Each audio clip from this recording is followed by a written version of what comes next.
Wi-Fi bor, lekin stabil emasmi? Wi-Fi kirish nuqtasi o'rnatilgan, ammo tezlik tushyaptimi va uzilishlar ko'pmi?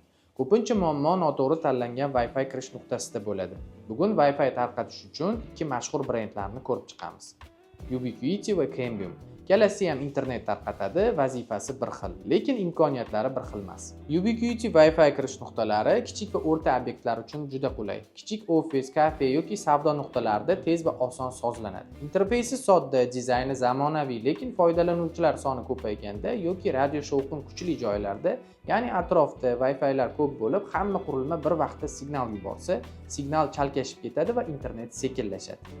Cambium Wi-Fi kirish nuqtalari esa professional tarmoqlar uchun provayderlar, yirik ofislar va sanoat obyektlarida ishlashga mo'ljallangan. Bu Wi-Fi kirish nuqtalari bir vaqtning o'zida ko'p foydalanuvchini ushlab turadi, shovqinli muhitda ham barqaror ishlaydi va yuklama oshganda ham tezlikni saqlab qoladi.